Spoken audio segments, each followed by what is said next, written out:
आदरणीय दर्शकवृन्द नमस्कार। म विक्रम श्रेष्ठ विशेष सन्दर्भमा यहाँलाई हार्दिक स्वागत छ। दर्शकवृन्द, राष्ट्रिय राजनीतिमा रहेका नेपालका दलहरू, ती दलहरू राष्ट्रिय एजेन्डामा अथवा देशको मुद्दामा एकै ठाउँमा रहेर छलफल गरेका उदाहरणहरू बिरलै भेटिन्छन्। उनीहरूको व्यस्तता यसतर्फ केन्द्रित छ कि आफ्नो गुट कसरी बलियो बनाउने भन्नेमा बढी केन्द्रित छ। उनीहरूको त्यो गुटबाट त्यो स्तर अलिकति माथि उठेर पार्टीलाई कसरी बलियो बनाउने भन्नेसम्म सोचेको भए पनि त्यसले राष्ट्रिय राजनीति, सरकार सञ्चालन र पद्धतिमा त्यसले सहयोग पुर्याउँथ्यो होला। तर आफ्नो गुट, सानो समूह र झुण्डलाई बलियो बनाउन केन्द्रित हुँदा यति बेला राष्ट्रिय राजनीति प्रभावित छ। सरकार आफ्नै गतिमा अगाडि बढिराखेको छ, त्यसको लगाम कसैले लगाउन सकेको छैन। न प्रमुख प्रतिपक्षी दलको भूमिका त्यसमा देखियो, न सरकारबाट अस्ति भर्खर बाहिरिएको मधेस केन्द्रित दलको रूपमा हामीले लिएको, तर अब राष्ट्रिय राजनीति दलको रूपमा चिनिन्छ समाजवादी पार्टी, उसको भूमिका देखिएको छ। समाजवादी पार्टीको अझ कुरा गर्ने हो भने यो पार्टी यति बेला न आफ्नो पार्टीभित्रको सङ्गठन सुदृढीकरणमा उसको भूमिका देखिएको छ, न राष्ट्रिय राजनीतिलाई गति दिनका लागि, लय समाउनका लागि उसको कुनै प्रभाव देखिएको छ। यसरी हेर्दा दलका भूमिकाहरू यति बेला शून्य प्राय छ। जनतालाई समेत अब वाक्क दिक्क लागिरहेको अवस्था छ। नेकपा भित्रको रडाको त कुरा गरी साध्यै छैन। नेपाली काङ्ग्रेस आफू भित्री रुमल्ली राखेको छ।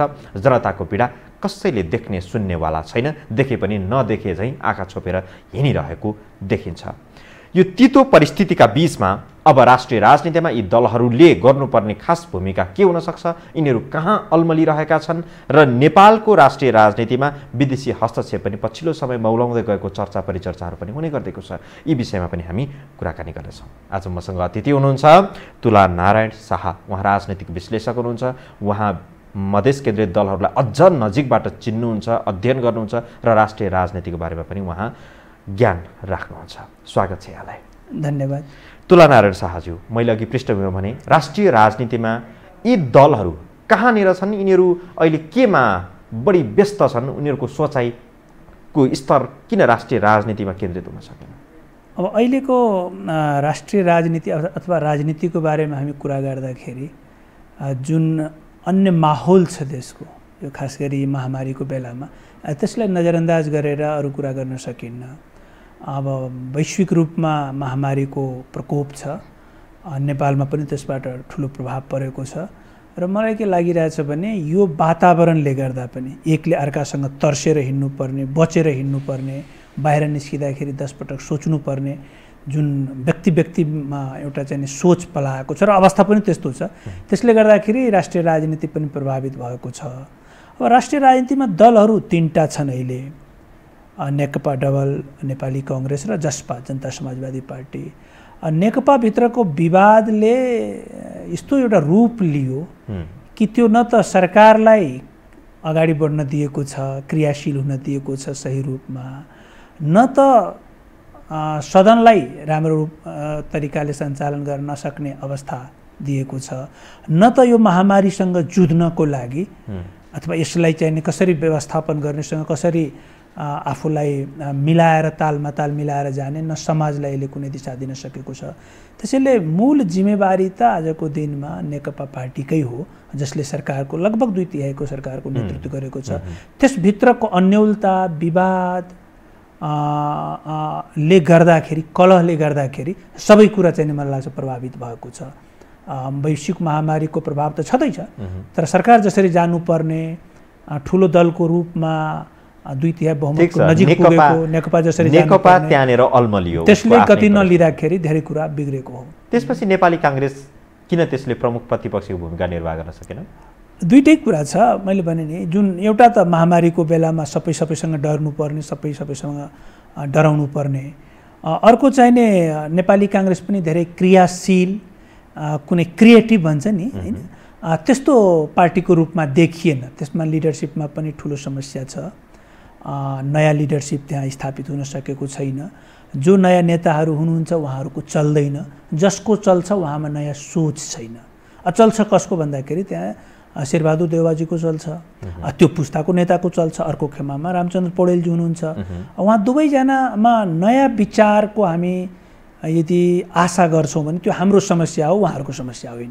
किनभने उहाँहरू टेस्टेड लिडरहरू हुन् नेपालको राजनीतिमा। उहाँहरूको उमेरले पनि 70 काटिसक्नु भएको छ र लगभग मलाई लाग्छ 50 वर्षको उहाँहरूको राजनीतिक सक्रियताबाट के देखिएको छ भने उहाँहरू सङ्घर्ष गर्नुभएको छ, तर कुनै नयाँपन दिन सक्ने खालको नेता उहाँहरू देखिनु भएन अनेक कारण। र उहाँहरूले त्यो पुरानोपन पनि त देखाउन सक्नु भएन। आजभन्दा 20 वर्ष अगाडिको काङ्ग्रेसलाई हेर्ने हो भने त सङ्गठित थियो, एउटै जोड बलमा अगाडि बढेको थियो, उनीहरू एजेन्डा सेटिङमा उनीहरू माहिर थिए। अहिले न एजेन्डा सेटिङ गर्न सकेका छन्, न सङ्गठनलाई। 20 वर्ष पहिला चाहिँ नि यस्तै थियो जस्तो आज नेकपा छ है।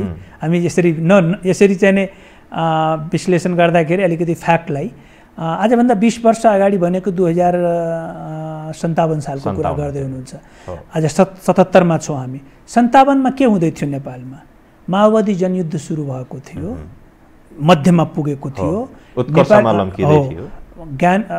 दरबार हत्याकाण्डको वरिपरिको समय थियो। नेपाली काङ्ग्रेसभित्र एक प्रकारको विभाजन नै भइसकेको थियो। गिरिजाप्रसाद कोइरालाको एक छत्र राज थियो काङ्ग्रेसभित्र। 57 सम्म पुग्दाखेरि मलाई लाग्छ कृष्णप्रसाद भट्टराई र गणेशमानजी त्यहाँबाट निस्किसक्नु भएको थियो। शेरबहादुर देउवा र गिरिजाप्रसादको बिचमा त्यहाँ प्रतिस्पर्धा थियो, गुटबन्दी थियो र नेपाली काङ्ग्रेसको अवस्था पनि 20 वर्ष अगाडि धेरै राम्रो थिएन। आन्तरिक राजनीतिको कारण चाहिँ सरकार राम्रोसँग चल्न नसक्ने। अब सरकारकै कुरा गर्ने हो भने कमिसन, भ्रष्टाचार, अनियमितता, नातावाद, कृपावाद आजको मितिभन्दा 2077 को भन्दा 2057 मेरो बुझाइमा म त्यति बेला विद्यार्थी भर्खर मेरो विद्यार्थी काल सकेको थियो, पत्र पत्रिकामा लेख्ने ओर्ने प्रयास हुँदै थियो। कुनै धेरै फरक चाहिँ आजको भन्दा 20 वर्ष अगाडि नेपाली काङ्ग्रेसको थिएन। तपाईँले भन्न खोज्नुभएको 30 वर्ष अगाडिको कुरा हो। 30 वर्ष अगाडि भनेको त्यो ठ्याक्क 46 को कालको कुरा तपाईँले गर्न एउटा आन्दोलन पछिको हो। त्यति बेला नेपाली काङ्ग्रेस चाहिँ नि त्यति बेलाको ऊर्जा चाहिँ नि अलिकति जब्बर थियो, आजको भन्दा अलिकति क्रियाशीलता थियो, आन्दोलनको जोस र जागर थियो, नेविसङ्घको आफ्नै खालको सक्रियता थियो, तरुण दल बन्ने क्रममा थियो। 30 वर्षको सङ्घर्षको यात्राबाट आएका नेताहरूमा एउटा त्याग र तपस्याको भावना थियो। सरकारमा जाँदाखेरि अनुभवको कमी अवश्य थियो, तर जोसको कमी थिएन नेपाली काङ्ग्रेसमा आजको 30 वर्ष अगाडि। तर आजको दिनमा र 20 वर्ष अगाडिको नेपाली काङ्ग्रेस र आजको नेकपाको म धेरै कुरामा समानता देख्दछु। तर हाम्रो समस्या के छ भने विश्लेषक साथीहरूको कुरा गर्दाखेरि काङ्ग्रेसको त्यो काललाई पटक्क कम्प्लिटली बिर्सिदिने र यो कालमा गएपछि चाहिने सबै दोष नेकपामा जुन छ त्यो कहिले नेपाली राजनीतिमा भएको थिएन भन्ने खालको कुरा गरिन्छ। मलाई आज जस्तो काङ्ग्रेसको हामीले यति बेला कुरा गर्दै गर्दाखेरि नेपाली काङ्ग्रेसको लौह पुरुष भनेर पनि उहाँलाई चिन्नुहुन्छ गणेशमान सिंह। आजको संयोगले आज उहाँको जन्म जयन्ती पनि हो। उहाँको दुई ठाउँमा फरक फरक गुटहरूको भेला भएर कार्यक्रम पनि आयोजना गरियो, त्यो एकतिर रह्यो। तर उहाँहरूले निर्माण गरेको काङ्ग्रेसको जुन सङ्गठित काङ्ग्रेस थियो आज यो जर्जर अवस्थामा पुग्दै गर्दाखेरि त राष्ट्रिय राजनीतिमा नेपाली काङ्ग्रेस छ मात्रैको परिस्थितिमा छ नि हैन? यसको परिभाषा त अहिले प्राविधिक रूपमा मात्रै नेपाली काङ्ग्रेस देखिएको छ। नेपाली काङ्ग्रेसको इतिहास, नेपाली काङ्ग्रेसको पहिचान आजको राष्ट्रिय राजनीतिमा देखिँदैन। यो त्यही काङ्ग्रेस हो जुन काङ्ग्रेस गणेशमानजीको कमान्डमा कुनै बेला चलेको थियो। यो त्यही काङ्ग्रेस हो कृष्णप्रसाद भट्टराई जस्तो नेताले धेरै वर्षसम्म यो पार्टीलाई चलाएको थियो। के यो त्यही काङ्ग्रेस हो बीपी कोइराला जस्तो नेताले 2015 सालको निर्वाचनमा जसरी उहाँ जित्नुभयो उहाँको पार्टीले र उहाँले जसरी नयाँ योजनाका साथ सरकार चलाउन प्रयास गर्नुभएको थियो? के यो त्यही काङ्ग्रेस हो जसले 2007 सालमा क्रान्ति गरेर राणा शासनलाई फालेको थियो? भन्दाखेरि इतिहाससँग वर्तमान नेपाली काङ्ग्रेसको म्याच गर्दैन। यो तपाईँको प्रश्न जायज हो र म यसमा समर्थन गर्छु। तर आन्तरिक विवाद, पार्टीभित्रको विवादको मामलामा आज जे नेकपामा छ 20 वर्ष अगाडि नेपाली काङ्ग्रेसमा मोटामोटी यस्तै थियो। तर जर्जरता चाहिँ अलि मौलाउँदै गयो यतिसम्म। यो सबै पार्टीमा भयो। यो दुईटै पार्टीमा, पार्टी त राष्ट्रिय स्तरका पार्टी त दुईटा छन्। जसपा पार्टी त नयाँ बन्दै गरेको हो, भर्खर 6 महिना 7 महिना भएको छ, एउटा नयाँ रूप लिएको। त्यसैले जसपा मैले तपाईलाई यहीँनिर के प्रश्न गर्छु भने नेकपा र नेपाली काङ्ग्रेस राष्ट्रिय राजनीतिका यी स्थायी खम्बा जस्तै हुन् हैन। यी दुईवटा दलमा अहिले जुन किसिमको जर्जरता छ त्यस बीचमा जसपाको निर्माण भयो होला। योभन्दा अगाडि थुप्रै पार्टीहरूको त्यसमा छुट्टै छुट्टै स्वार्थ थियो। अब यहाँ विभिन्न स्वार्थले त्यसमा काम गरे होला। अहिले एकै ठाउँमा आएको छ, जसपा निर्माण भएको छ। यो जसपाले अब दुई स्थायी खम्बाको बीचमा यसको भूमिका के हुन्छ? जसपा कहाँनिर छ, उसको लक्ष्य अब कतातिर लम्किँदैछ? हेर्नुहोस्, जसपा भनेको राजपा र सपा सङ्घीय समाजवादी फोरम अन्तिममा मिलेको यी दुईवटा पार्टी, समाजवादी पार्टी र जसपा राजपा राष्ट्रिय जनता पार्टी दुईटा मिलेर जसपा बनेको। अब यो के हुँदो रहेछ भने राजनीतिमा बडो रमाइलो पनि हुन्छ कहिलेकाहीँ। के हुन्छ भने निर्वाचन प्रणाली कस्तो अवलम्बन गरेको छ राष्ट्रले, त्यसको आधारमा राजनीतिक दलहरूको पुनर्संरचना भइदिँदो रहेछ। जिल्लाहरू कसरी निर्माण भएको छ त्यसले गर्दा नयाँ नेताहरूको उदय भइदिँदो रहेछ है। अब अहिले जसपा बन्नुको पछाडि हामी सबैले थाहा भएको कुरा, यदि केपी ओलीजीको सरकारले दल विभाजन सम्बन्धी विधेयक नल्याएको भए के जसपा बन्थ्यो त? तत्कालै बन्ने चर्चा थियो, तर मलाई लाग्छ इमान्दारीपूर्वक भन्दाखेरि यति छिटो चाहिँ जसपा बन्नेवाला थिएन, रातारात बन्ने अवस्था थियो। त्यसैले मैले के भने एउटा सरकारी नीतिले, एउटा सरकारी नियमले, एउटा कानुनले दललाई पुनर्संरचना गरिदिँदो रहेछ। एउटा यो कुरा। दोस्रो कुरा, यदि यो संविधानले, जुन संविधानमा समर्थन र विरोधमा प्रशस्त कुराहरू भइसकेका छन् नेपालको विश्लेषकहरूको क्षेत्रमा, त्यसैले म त्यसमा जान चाहन्न, यो संविधानले जस्तो खालको थ्रेसहोल्डको कल्पना गरेको छ अथवा अवलम्बन गरेको छ, यदि त्यो नभएको भए सायद जसपा बन्ने थिएन है। यो संविधानले जस्तो खालको निर्वाचन प्रणालीलाई यसले अवलम्बन गरेको छ, सायद त्यो पनि नभएको भए जसपा यो रूपमा बन्नेवाला थिएन है। र यो संविधान जसरी जारी गरियो, यो संविधान जसरी जारी भयो, संविधान निर्माणको अन्तिम बिन्दुमा पुगेपछि राष्ट्रिय राजनीति जसरी ध्रुवीकृत भए, यदि त्यो नभएको भए सायद जसपा यो रूपमा आउने थिएन। त्यसैले यी सब कुराहरूले गर्दाखेरि जसपाको निर्माण भएको हो। आवश्यकता पनि थियो होला, यसको औचित्य पनि छ, तर जसपा अत्यन्त नयाँ पार्टी हो। यसलाई पार्टी नै भनिहाल्न चाहिने, प्राविधिक रूपमा त भन्न सकिन्छ, व्यावहारिक रूपमा यो बन्दै गरेको पार्टी हो है। अझै यसको म्याच्युरिटी आइसकेको छैन, अहिले धेरै कुरा भइसकेको छैन। अहिले 6 महिनापछि बल्ल बल्ल केन्द्रीय समिति बनेको छ। त्यो केन्द्रीय समिति पनि ताल्न 13 को केन्द्रीय समिति बनेको छ। अब 1000 मान्छे जतिको केन्द्रीय समिति बनेको छ। पार्टी सबभन्दा सानो, केन्द्रीय समिति सबभन्दा ठुलो हैन। अब बेला पनि फेरि त्यस्तै छ उहाँहरूको, यो कोरोना कालमा गर्नु परेको छ। त्यसैले जसपाको बारेमा विश्लेषण गर्दाखेरि राष्ट्रिय राजनीतिमा नेपाली काङ्ग्रेसको हाराहारीमा जसपाको भूमिका यदि हामीले कल्पना गर्छौँ भने मलाई लाग्छ त्यो जसपाको समस्या होइन, हाम्रो विश्लेषणको समस्या हुनेछ। तर जसपाले केही कुरा जुन गर्नुपर्ने थियो अथवा जुन कुरा जसपाले गर्दैछ यसको बारेमा हामी विश्लेषण गर्न सक्छौँ। त्यो के गर्दैछ भने जसपा के गर्न खोज्दैछ नेपाली राजनीतिमा, यो पहिला हामी विश्लेषण गर्नु जरुरी छ। मलाई के लाग्छ भने जसपा अथवा तपाईँले सुरुमा भन्नुभयो मधेस केन्द्रित दल, यो नामको रूपमा मधेस यसमा रहे पनि नरहे पनि, यसलाई जति ठुलो प्रचार गरे पनि हिमाल पहाड तराईको पार्टी, यो मूल रूपमा यो चाहिने मधेस केन्द्रित पार्टी हो। यसको आत्मा चाहिँ मधेसमा छ, यसको सपोर्ट बेस चाहिँ मधेसमा छ।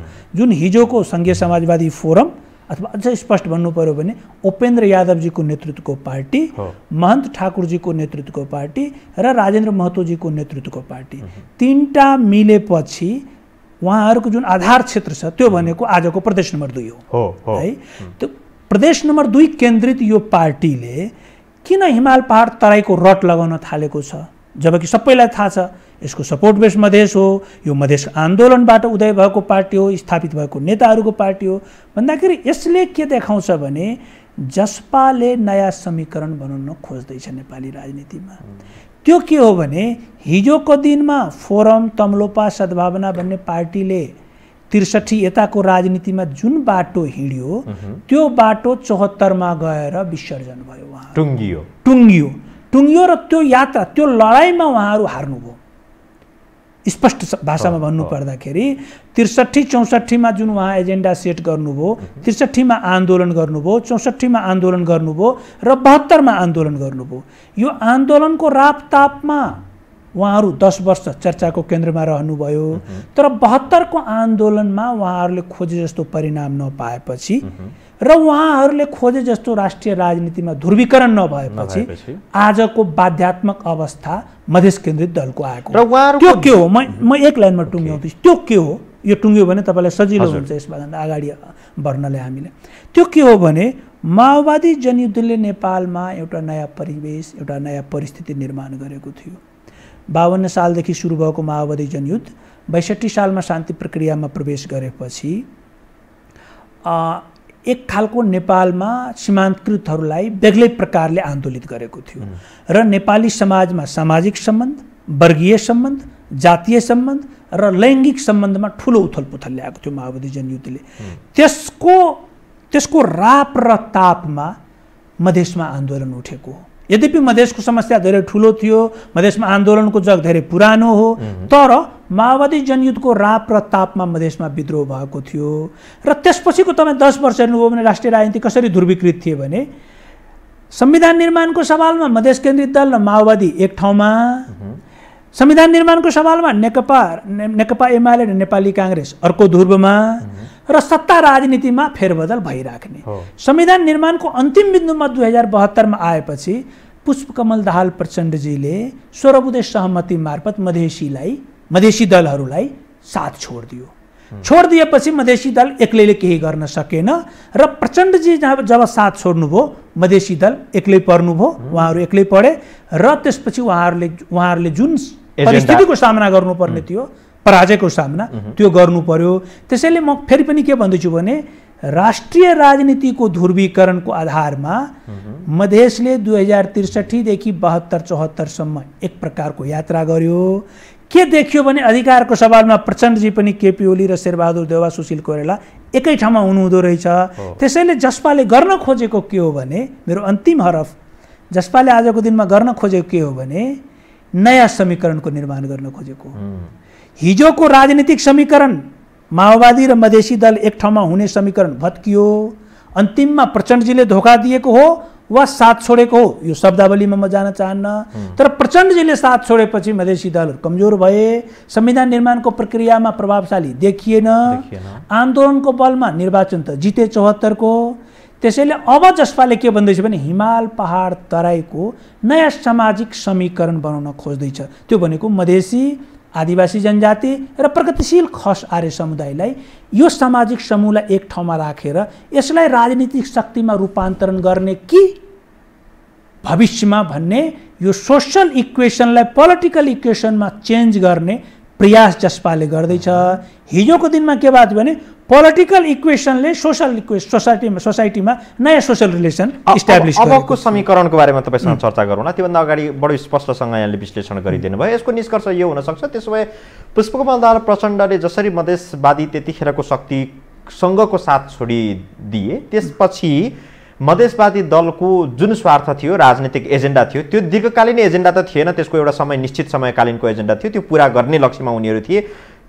प्रचण्डले साथ छोडेका कारण मधेसवादी दलहरू यति बेला उद्देश्यविहीन बनेका हुन्? होइन, उद्देश्यविहीन त बनेकै होइन र तपाईँले भन्नुभयो दीर्घकालिक लक्ष्य थिएन, त्यो पनि मलाई लाग्छ अलिकति उपयुक्त शब्दावली होइन। म तपाईँलाई भन्दैछु मधेस आन्दोलनको एजेन्डा के थियो, पहिला हामीले यहाँबाट कुरा सुरु गर्नुपर्छ। के पुरा भयो?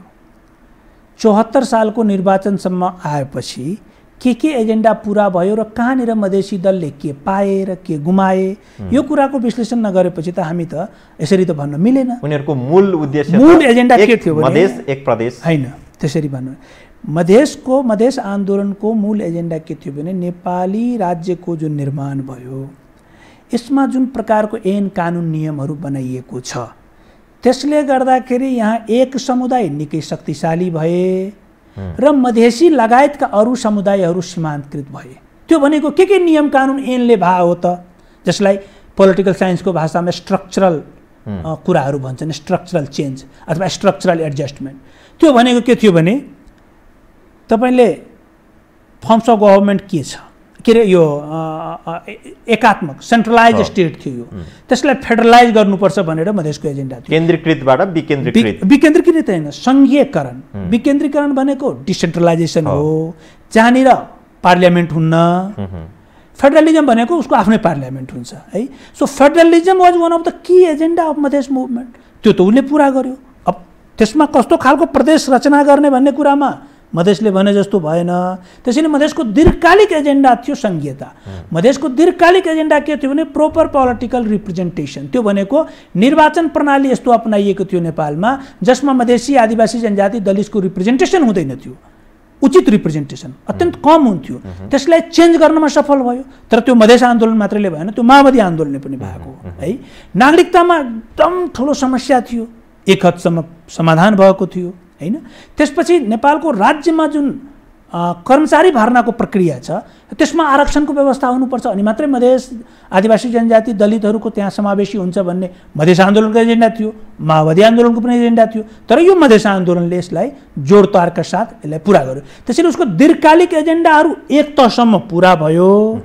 रह्यो कुरा के भने कि उसले जुन एजेन्डाहरू सेट गरेका थिए, जुन तपाईँले भन्नुभयो कि संहितामा समग्र मधेस एक प्रदेश, त्यो किन पुरा भएन, अथवा त्यो पुरा नभएपछि उहाँहरूले अबको मितिमा आएर, आजको मितिमा आएर 74 को निर्वाचन, 72 को संविधानलाई एक्सेप्ट गरेर 74 को निर्वाचनलाई फेस गरेर आज 50 वटा पालिकाको सरकार र एउटा प्रदेश सरकार चलाइराखेको जसपा पार्टीको अबको एजेन्डा के हो? त्यसमा तपाईँको प्रश्न गएर के जोडिन्छ भने नेकपा भन्दा उसको फरक एजेन्डा के हो? केपी ओली भन्दा उपेन्द्र यादवजी र महन्त ठाकुरजीको, केपी ओली र पुष्पकमल दाहालले गर्न खोजेको राजनीति, गर्दै गरेको राजनीति, शेरबहादुर देउवाजी, रामचन्द्र पौडेलजीले गरिराखेको राजनीति भन्दा उपेन्द्र यादवजी र महन्त ठाकुरजीको राजनीति के मानेमा फरक छ?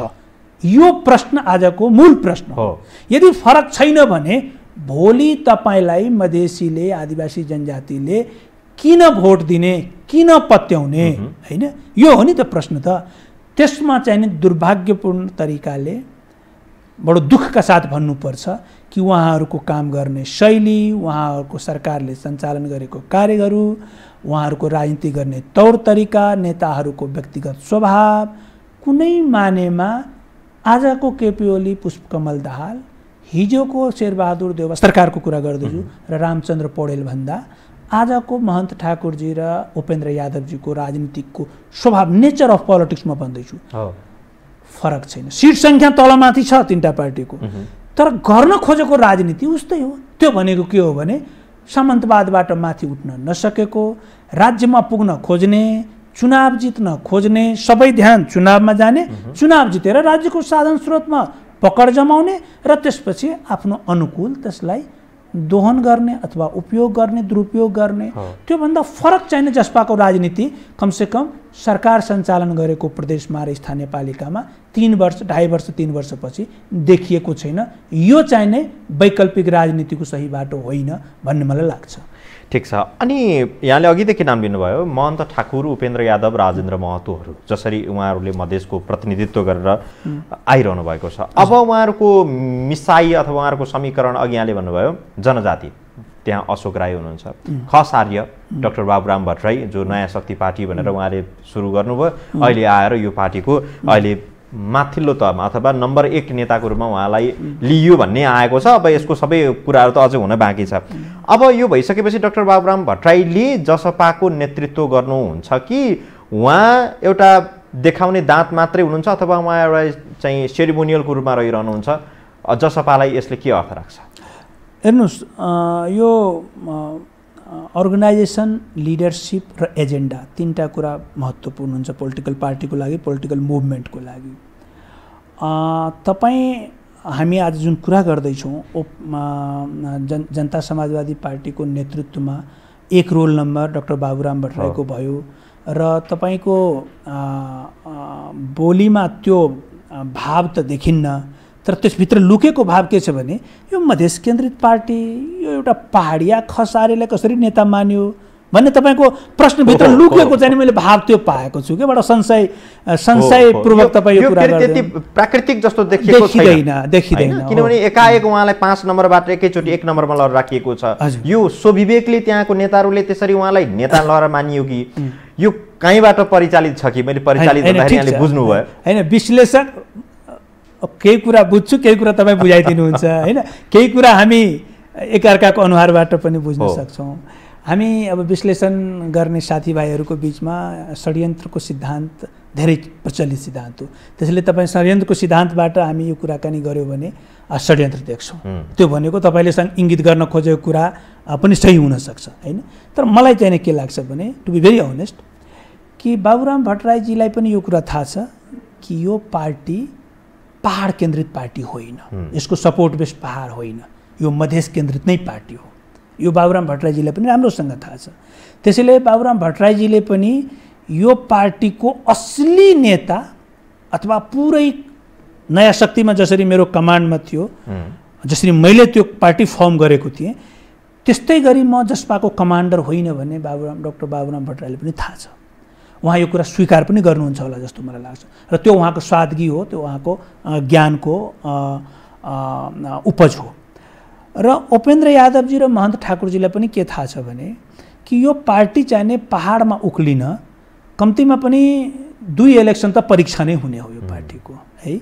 यो जे पाक्नेवाला छ यो पार्टीमा, यो प्रदेश नम्बर 2 र प्रदेश नम्बर 5 को 4-5 वटा जिल्लामा जे पाक्ने हो त्यो यो पार्टीको फल हुने हो।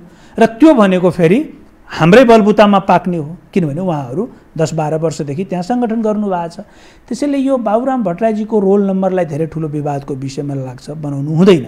मलाई जति लाग्छ कि उहाँ पूर्व प्रधानमन्त्री भएको हिसाबले एउटा माओवादी पार्टीले सञ्चालन गरेको जनयुद्धको आइडियोलग भएको हुनाले उहाँको विद्वतालाई देखेर, उहाँको सादगीलाई देखेर मलाई लाग्छ उहाँलाई सम्मानपूर्वक यो पद दिएको हो। यो कार्यकारी पद पनि होइन, उहाँले कार्यकारी पदको दाबी पनि गर्नुभएको छैन। मलाई लाग्छ यो किनकि उहाँलाई आफ्नो धरातल थाहा छ होइन, उहाँको धरातल त्यो पनि भन्न सक्नुहुन्छ वा उहाँको उदारता या उहाँको एक प्रकारको चाहिने सादगी, किनभने उहाँ विद्वान त छँदै हुनुहुन्छ। त्यसैले उहाँको ज्ञान, उहाँको विद्वता, उहाँको लगानी नेपालको राजनीतिमा, माओवादी जनयुद्धको उहाँको सङ्घर्ष, उहाँको प्रतिबद्धता आन्दोलनप्रति, सीमान्तकृतहरूलाई माथि उठाउने सवालमा, यी सब कुराहरूले गर्दा उहाँलाई मानार्थ पद दिएको हो सङ्घीय परिषदको अध्यक्ष रोल नम्बर 1 है। यथार्थ के हो भने यसमा धेरै नअल्मल्यौँ।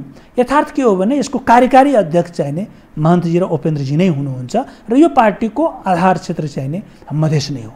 आजको प्रदेश नम्बर 2 र भविष्यमा यो प्रदेश नम्बर 5 मा पनि बलियो बन्न सक्ने सम्भावना हो। त्यसो भए डाक्टर बाबुराम भट्टराई मानार्थ पदमा बसेर उहाँको राजनीतिक यात्रा कहाँसम्म पुग्ला त? मानार्थ पद आफैमा त त्यो शक्तिशाली आफू हुँ भन्ने त उहाँले महसुस गर्नुभयो छैन होला? होइन, उहाँले यो पार्टी जोइन गर्दाखेरि यो पार्टीको कमान्डर कार्यकारी अध्यक्ष म होला केपी ओलीजी जस्तो होलसोल अथवा शेरबहादुर देउवाजी जस्तो नेपाली काङ्ग्रेसको भन्ने कल्पनै गर्नु भएन। उहाँले भएको त्यो सम्भावनालाई छोडेर यता आउनुभयो जस्तो मलाई लाग्छ, जति म सम्झिन्छु। तर त्यो त उहाँलाई निकै गाह्रो हुन्छ नि, किनभने जनयुद्धकालीन समयदेखि प्रचण्ड जस्तो त्यस्तो नेतृत्व जो सम्पूर्ण एकाधिकार आफूमा नियत गरौँ भन्ने जस्तो नेतृत्वको सेकेन्ड म्यान भएर काम गरेर आएको नेतालाई यता आएर फेरि मैले भन्न खोजेको त्यो प्रशिक्षण, त्यो स्कुलिङबाट आएको नेता हो नि डाक्टर बाबुराम भट्टराई हो। सक्नुहुन्छ होइन, अब यो सबै कुरा त उहाँलाई मलाई लाग्छ उपयुक्त उत्तर त उहाँले दिने हो। तपाईँ र म एकै धरातलमा बसेर उहाँको बारेमा विश्लेषण गर्दैछु। केवल म यति भन्दैछु कि जसपा पार्टीको रोल नम्बर 1 मा डाक्टर बाबुराम भट्टराई पुग्नु भनेको कार्यकारी अधिकार होइन उहाँको, यो उहाँको सम्मानपूर्वक दिइएको हो र उहाँको सम्मान फेरि त्यतिकै दिएको होइन। कुनै एकजना मान्छेलाई कुनै युनिभर्सिटीले डिग्री पिएचडीको डिग्री दिए जस्तो होइन, त्यसको लागि फेरि उहाँ लायक हुनुहुन्छ, किनभने उहाँको लामो समयको निरन्तरता छ, उहाँको इमान्दारिता छ, नेपाली राजनीतिमा देखिएको छ, उहाँ प्रतिबद्ध हुनुहुन्छ र प्रगतिशील एजेन्डालाई उहाँ बोकिराख्नु भएको छ, त्यसकारण उहाँलाई सम्मान दिएको हो।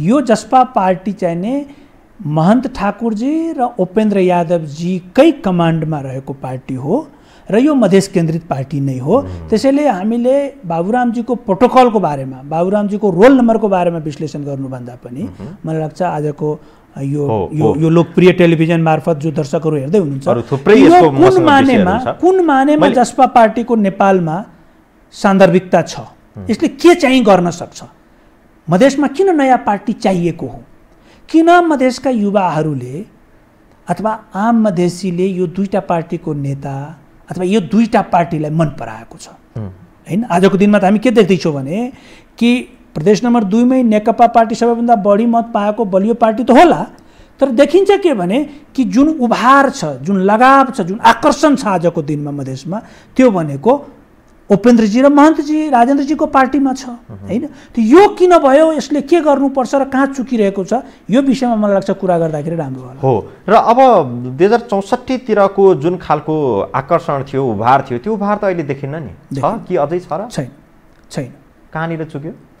त्यो चाहिँ संविधान निर्माणको राजनीतिमा यस्तो भयो। 2064 साल अथवा 2063 सालदेखि 62 सालदेखि भन्नुहोस् न, 62 देखि 72 को जुन फेज रह्यो नेपालको राजनीतिको, इम्पोर्टेन्ट के छ भने 52 देखि 62 को एउटा फेज रह्यो, माओवादी जनयुद्धको फेज। 62 मा माओवादी ल्यान्ड गरे, माओवादीहरू पिस प्रोसेसमा इन्टर गरेपछि 62 देखि 72 को अर्को फेज छ। यो ठ्याक्कै 2 दशकको फेज हुन्छ है। एउटा सर्कललाई ठ्याक्क आधा तपाईँले काट्नुभयो भने यसको राम्रो तस्बिर निस्किन्छ। पहिलो फेज माओवादीले नेपाली राज्यलाई तहस नहस गर्यो र नेपाली समाजलाई आन्दोलित गर्यो। नेपाली समाजमा पनि खास गरी सीमान्तकृत समुदायलाई व्यापक रूपमा आन्दोलित गर्यो परिचालन गरेर। यसको परिणाम के भयो भने पहिलो फेजमा कि नेपालको सामाजिक सम्बन्ध, जातीय सम्बन्ध, लैङ्गिक सम्बन्ध र नेपाली समाजमा रहेको वर्गीय सम्बन्धमा व्यापक उथलपुथल भयो। त्यो भनेको तपाईँलाई सानो उदाहरणमा भन्न चाहन्छु कि मधेसको एउटा गाउँमा एउटा दलित, एउटा ठुलो जमिनदार, ब्राह्मण, यादव वा राजपूत या शाहको घरमा जाँदाखेरि कुर्सीमा बस्ने अधिकार हुँदैन थियो। पहाडको एउटा दलित, एउटा ब्राह्मण, एउटा ठकुरी, एउटा क्षेत्रीको घरमा जाँदाखेरि त्यहाँनिर उसले चिया खाएपछि ग्लास धुनुपर्ने अवस्था हुन्थ्यो। त्यो चाहिने माओवादी जनयुद्धपछि त्यसमा परिवर्तन भयो। सिधा कुरा, यो वर्गीय सम्बन्ध, जातीय सम्बन्धमा परिवर्तन भयो। दोस्रो फेज जुन नेपाली राजनीतिको प्रवेश भयो 62 यता र 72 मा गएर टुङ्गियो, यो फेजमा के भयो भने नेपाली राजनीतिमा एउटा नयाँ शक्तिको उदय भयो। त्यो भनेको मधेसी शक्तिहरूको, मधेस विद्रोहबाट, मधेसमा राजनीतिबाट। यो फेजमा 62 देखि 72 को फेजमा दुईटा राजनीति एकसाथ भए। 4टा खेलाडी थिए, दुईटा राजनीति थियो। 4टा खेलाडी नेपाली काङ्ग्रेस, नेकपा एमाले, माओवादी, मधेसी मोर्चा। दुईटा खेल थिए, सत्ताको राजनीति, संविधान निर्माणको राजनीति। संविधान निर्माणको राजनीतिमा जुन प्रकारको ध्रुवीकरण हुन्थ्यो त्यो सत्ता राजनीतिमा फेरि हुँदैन थियो। सत्ता राजनीतिमा गन्जागोल हुन्थ्यो, त्यसमा फेरि स्वार्थ मिसिहाल्थ्यो। हो, यहीँनिर मधेस चुक्यो। तपाईँको जुन प्रश्न छ कि फोरम कहाँ चुक्यो, मधेसी दल कहाँ चुक्यो? मधेसी दलले 63-64 को निर्वाचनबाट उसले पाएको जनादेश परराष्ट्र मन्त्री बन्नको लागि, स्वास्थ्य मन्त्री बन्नको लागि होइन। उसले पाएको थियो नयाँ संविधानमा हामीले 60 वर्षदेखि 50 वर्षदेखि भन्दै आएको संघीयता, समावेशिता, निर्वाचन प्रणाली, नागरिकता, भाषा सम्बन्धी कुराहरूलाई लिपिबद्ध गराउने जिम्मेवारी उसले दिएको थियो। त्यसमा मधेसी दलहरू चुके। संविधान निर्माणको राजनीतिमा मन्त्रालय प्राप्त गर्न, परराष्ट्र मन्त्रालय प्राप्त गर्न पार्टीहरू विभाजित पनि भए, त्यसमा लिप्त पनि भए, त्यसमा प्रदूषित पनि भए।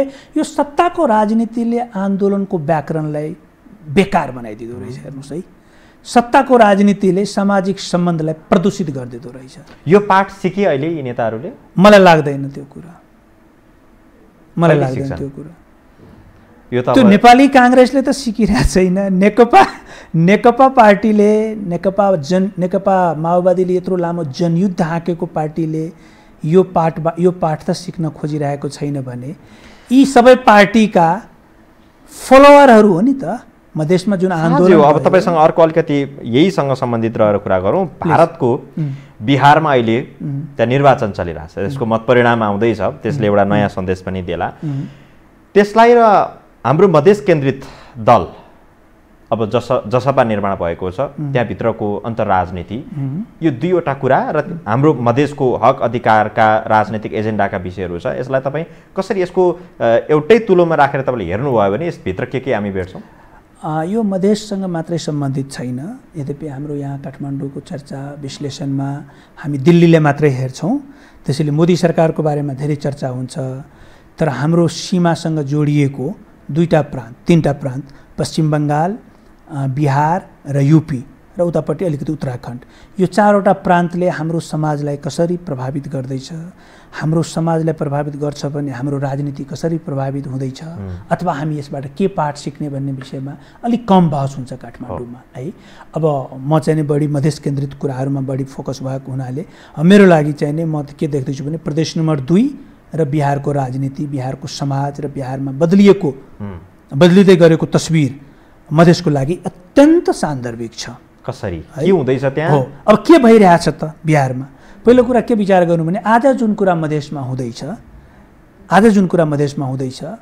अथवा 3 वर्ष यता जुन नेपालमा भयो, संघीयताको अभ्यास भएको छ, यो 50-60 वर्ष पुरानो अथवा त्योभन्दा पनि बढी पुरानो भारतको लागि हो है। भारतमा प्रान्त चाहिँ भारत स्वतन्त्र हुनुभन्दा पहिलेदेखि प्रान्तीय सरकार थियो त्यहाँ। तर स्वतन्त्र भए यताको 60 वर्ष 70 वर्षको हामीले कुरा गर्ने हो भने प्रान्तीय सरकार त्यहाँ एक्सर्साइजमा थियो। अहिले बल्ल हामी त्यहाँ प्रवेश गरेका छौँ। म एउटा कुरा के मात्रै भन्न चाहन्छु भने आज जुन संघीयताको हामी बहस गर्छौँ यो भारतलाई दिमागमा राखेर हाम्रो मनमा भारतको चित्र, भारतको संघीयताको चित्र हाम्रो मनमा पहिला राखेर हामी बहस गर्छौँ। त्यसैले हामी भारतको संघीयताको राजनीति नेपालमा कतै न कतै त्यो हाम्रो बहसमा हुन्छ। बिहारमा आज के हुँदैछ भने बिहारमा लामो समयसम्म भारतको कांग्रेस आएको सरकार थियो। बिफोर 1990 भन्दा पहिला त्यहाँ कांग्रेस आएको सरकार थियो।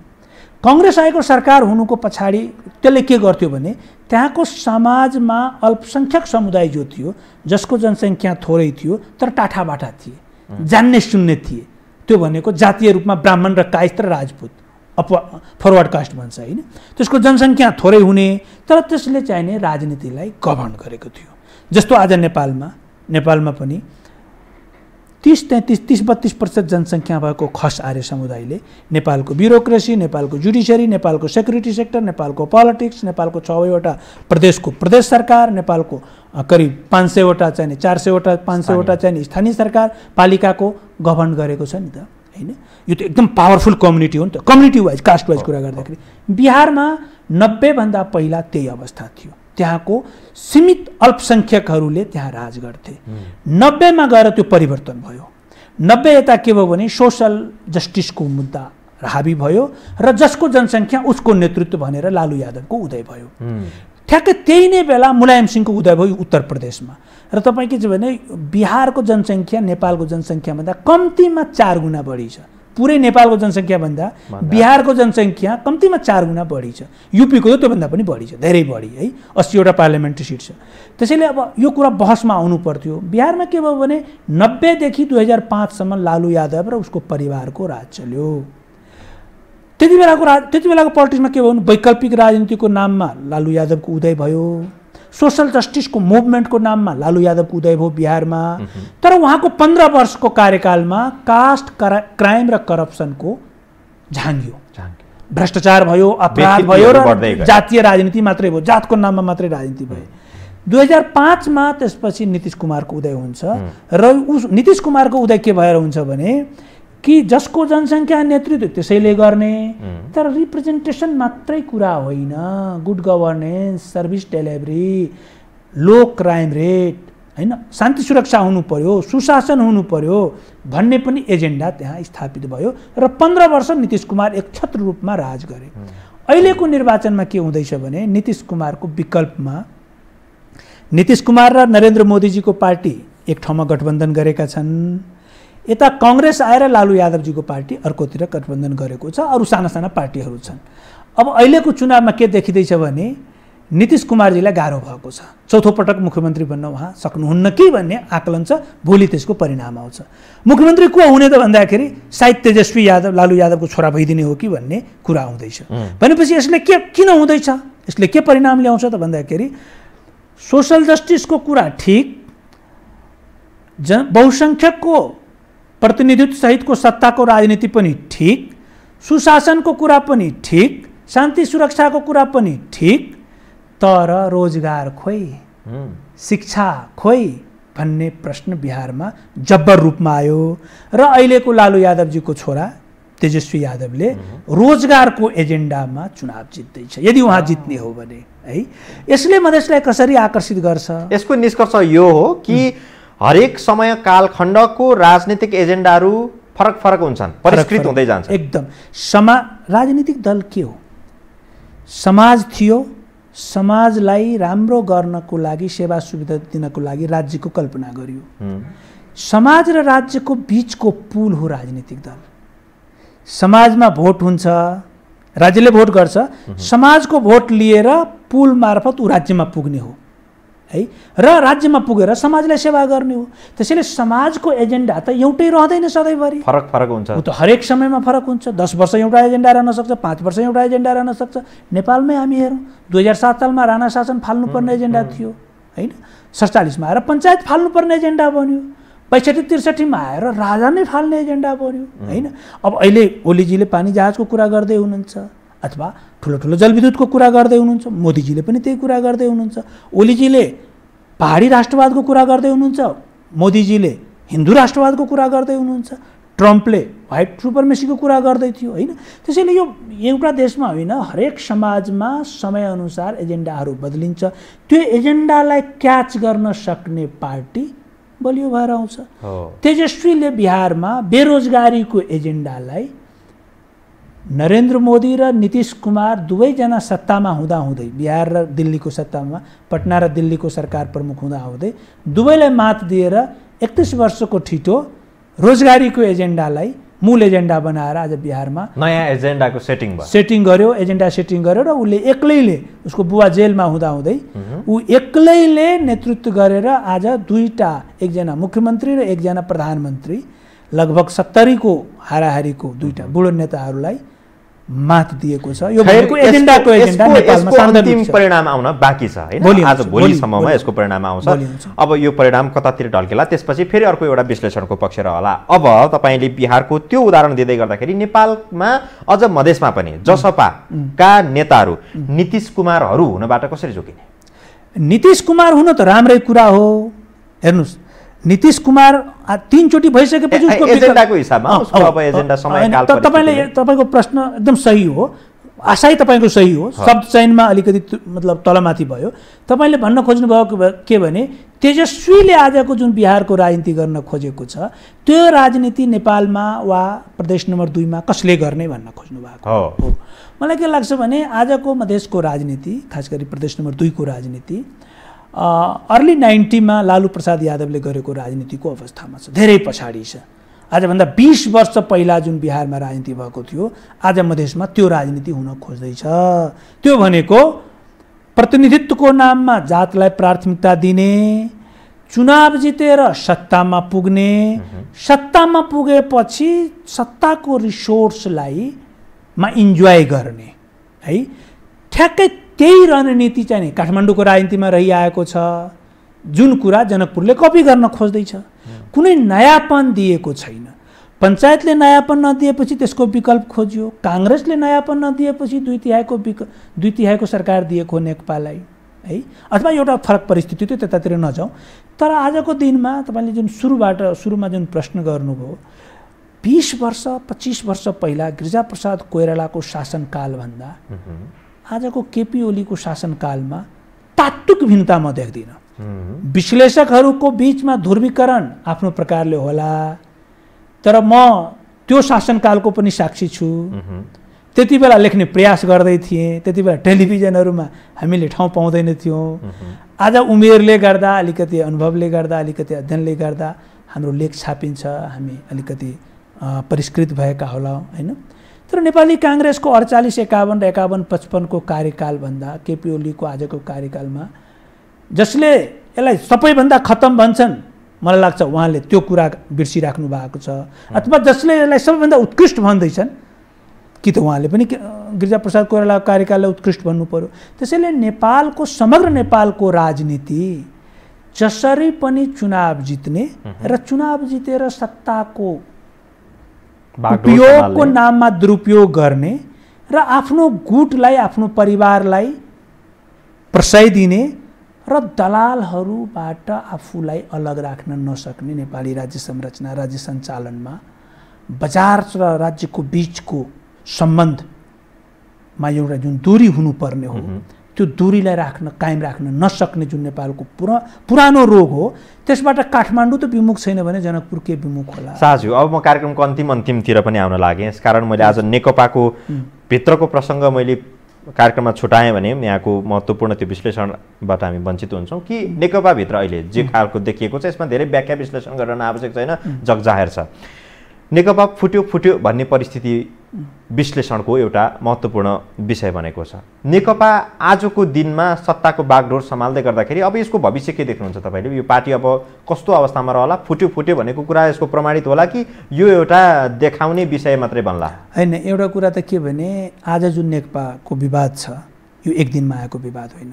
पहिलो कुरा आजको नेपालको राजनीतिमा, त्यसपछि पार्टीको कुरा गरौँ। आजको नेपालको राजनीतिमा, समग्र नेपालको राजनीतिमा 30वटा जतिवटा पार्टी छ, केपी ओली सर्वाधिक शक्तिशाली नेता हुनुहुन्छ। उहाँ अब नेपालमै सर्वाधिक शक्तिशाली हुनुहुन्छ भने नेकपाभित्र नहुने कुरै भएन। आज केपी ओलीजीले प्रचण्डजीलाई जसरी हाँक दिँदै हुनुहुन्छ, जसरी चुनौती दिँदै हुनुहुन्छ, यसको पछाडिको राजनीति के हो भने प्रचण्डजीले 16 बुँदे सहमति मार्फत केपी ओलीजीको अगाडि समर्पण गर्नुभएको। एकचोटि समर्पण गर्ने अनि 6 महिनापछि फुर्ती गर्न खोज्यो भने कि त केपी ओलीजीको ठाउँमा अर्को मान्छे आएको भए त्यो कुरा सही थियो हैन। 16 बुँदे सहमति तपाईँ 74 असोज 72 2072 संविधान निर्माणको लागि भएको 16 बुँदे सहमतिको म कुरा गर्दैछु।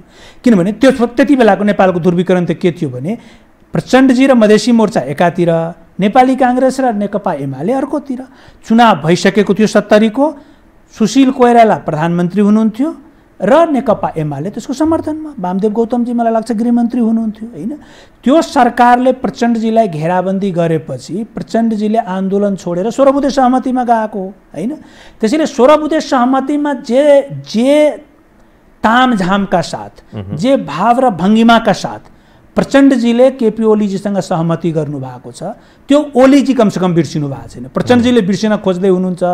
ओलीजीले के भन्दै हुनुहुन्छ भने फुर्ती नगर्नुहोस्, तपाईँलाई रेस्क्यु गरिएको हो 16 बुँदे मार्फत हैन। नेपालको पोलिटिक्सको प्लेयर नेपाली काङ्ग्रेस र नेकपा एमाले थियो त्यति बेला। 74 को निर्वाचनपछि, संविधान निर्माणको निर्वाचनपछि नेकपा एमाले सबभन्दा ठुलो प्लेयर भएर आयो र त्यसको नेता म भएर आएको छु। त्यसैले तपाईँ आज त्यो पुरानो जनयुद्धको नायक महानायकको आफ्नो ह्याङओभरबाट निस्किनुहोस् र तपाईँ मलाई नेता स्वीकार गर्नुहोस् भन्ने केपी ओलीजीको स्पष्ट सन्देश हो।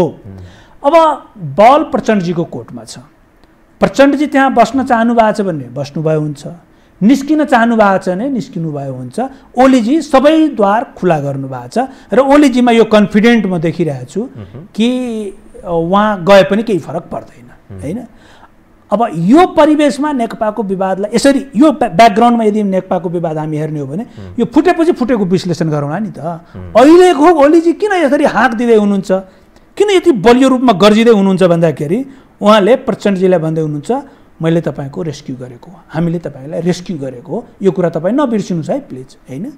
र उहाँको बानी, उहाँको फेरि के देखिन्छ भने केपी ओलीजीको कि उहाँ स्पष्ट वक्ता हुनुहुन्छ। म यो फेरि गलत अर्थ नलागोस् कि केपी ओलीजीको पक्षमा कुरा गर्दैछ, म केपी ओलीजीको आलोचक हो। मधेस आन्दोलनको बेला पनि मधेसी नेताहरूले केपी ओलीजीलाई एक सूत्रीय एजेन्डा थियो केपी ओलीजीलाई गाली गर्ने, केपी ओलीजीलाई मधेस छिर्न नदिने। मैले त्यति बेला पनि भनेको थिएँ मधेस आन्दोलनको पक्षमा कुरा राख्दै कि केपी ओलीजीलाई एक्लै गाली गरेर मधेसी नेताले केही पाउनेवाला छैन। किनभने संविधान 3टा पार्टीको गठजोडबाट बन्दैछ र गाली केपी ओलीजीलाई मात्रै गरिँदैछ। संविधान सुशील कोइरालाको नेतृत्वमा बन्दै थियो, संविधान बन्नको लागि 16 बुँदेमा प्रचण्डजीले साथ छोडेको थियो अनि गाली चाहिँ केपी ओलीजीले मात्रै गरिँदै थियो। त्यो के हो भने उहाँको अभिव्यक्तिको कारण त्यसरी आन्दोलित हुने हो समाज हैन। केपी ओलीजी स्पष्ट हुनुहुन्छ, म सबैभन्दा बलियो नेता हुँ, मैले संविधान निर्माणको राजनीतिलाई यो ठाउँमा ल्याएको हो, भारतले गरेको नाकाबन्दीलाई पनि मैले खुलाएको हो र मेरो स्ट्यान्डमा खुलेको हो, मैले कुनै कुरामा टेरेको छैन कसैलाई। तपाईँले किन टेर्ने, मलाई नेता मान्नुहोस्। अब प्रचण्डजीले समस्या के छ भने बेला बेलामा मान्नुहुन्छ, अब बेला बेलामा उहाँ म त जनयुद्धको नायक हो भनेर उहाँ ह्याङओभर चाहिँ उहाँमा त्यो 16 बुँदे सम्झौता पाका के भएको थियो भन्ने कुराको आफ्नो औकात होइन अब त्यो शब्द म प्रयोग गर्दिनँ, तर के भने सर्वबुद्धे सहमतिमा प्रचण्डजीले जे गर्नुभएको छ त्यो मात्रै सम्झिनुपर्छ। उहाँले कमसेकम केपी ओलीजी नेपालको राजनीतिमा सक्रिय रहुन्जेल सर्वबुद्धे सहमतिको main point, centre point KP ओलीजी थियो र उहाँले संविधान निर्माणको राजनीति त्यसपछि लिड गरेको हुनाले उहाँको नाममा चुनाव जितेको हो नि त। 74 को निर्वाचनमा नेकपाले जुन बलियो बहुमत ल्याएको हो त्यो त केपी ओलीजीको स्ट्यान्डको कारण आएको हो नि त, होइन? केपी ओलीजीको एउटा राष्ट्रवादी छवि थियो त्यति बेला। त्यो छवि, त्यसमा म फेरि असहमत छु। उहाँको राष्ट्रवादी छविप्रति मेरो गोरापति छ, तर त्यो फेरि इमोसनल एनालाइसिस हुन्छ कि राजनीतिमा। त्यसो भए त्यति बेला अनि पुष्पकमल दाहाल प्रचण्डहरू, माधव कुमार नेपालहरू उहाँको कारण होइन, केपी शर्मा ओली मात्रै उहाँलाई मात्रै? मैले मात्रै त भनेको होइन नि त, मैले मात्रै भनेको होइन। त्यो गठबन्धनमा धेरै नेता हुनुहुन्थ्यो, तर फेस को थियो, चेहरा को थियो त? 47-46 को आन्दोलनको चेहरा को थियो त? गणेश मानजी हुनुहुन्थ्यो, होइन? 62-63 को आन्दोलनको चेहरा को थियो, नेतृत्व कसले दिएको थियो? गिरिजाप्रसाद कोइराला। त्यसरी चाहिँ 72-74 को जुन फेज भयो संविधान निर्माणदेखि निर्वाचन गराउनेसम्म, त्यसको चाहिने त्यो पोलिटिकल फेजको पोलिटिक्सको लिडर चाहिँ केपी ओलीजी हुनुभयो, है? जस्तो कि 63 को आन्दोलन मधेसमा भयो, त्यसको चेहरा को थियो? उपेन्द्र यादवजी थियो। 64 को आन्दोलन भयो मधेसमा, त्यसको चेहरा को थियो? महन्त ठाकुरजी थियो, है? जस्तो कि 72 मा लामो आन्दोलन भयो मधेसमा, होइन? राजेन्द्र महतोजीको एकदम धेरै चर्चा परिचर्चा भयो, सबै नेता हुनुहुन्थ्यो। त्यसैले कुनै पनि मुभमेन्ट, कुनै पनि इलेक्सन, कुनै पनि क्याम्पेनको एउटा चेहरा जुन हुन्छ नि, त्यसैले यो पछिल्लो कालखण्डको नेपालको राजनीतिलाई मेरो व्यक्तिगत रूपमा म उहाँको लाइनसँग विमति राख्दै केपी ओलीजीको उहाँले एडभोकेट गरेको कुरा, उहाँको लाइन र इन्डियामा मोदीजीको लाइन एउटै हो। उहाँ हिन्दूको नाममा, उहाँ खसारीको नाममा गर्दै हुनुहुन्छ। त्यो त एउटा कुरा भयो। तर आखिर जे भए पनि यो फेजको पोलिटिक्सलाई लिड त केपी ओलीजीले गरे हो नि त। त्यसैले प्रचण्डजी यो कुरालाई बिर्सिँदा चाहिँ मलाई लाग्छ उहाँलाई घाटाको एनालाइसिस हुन्छ उहाँको लागि। हस्, समय दिनुभयो यहाँलाई धेरै धेरै धन्यवाद। अवसर दिनुभएकोमा धेरै धेरै धन्यवाद। आदरणीय दर्शकवृन्द, उहाँ हुनुहुन्थ्यो तुला नारायण शाह, राजनीतिक विश्लेषक, र उहाँबाट हामीले साधारण तर्फबाट सबैले बुझ्ने गरेर अहिले वर्तमान परिस्थिति, राजनीतिको बारेमा हामीले छलफल गऱ्यौँ र उहाँहरूले त्यो अभिव्यक्ति दिनुभयो। उहाँलाई धेरै धेरै धन्यवाद फेरि एकपटक, र हेरिदिनु भयो यो कार्यक्रम। यहाँलाई पनि धेरै धेरै धन्यवाद। भोलि पुनः उपस्थित हुनेछौँ। बिदा दिनुहोस्। नमस्कार।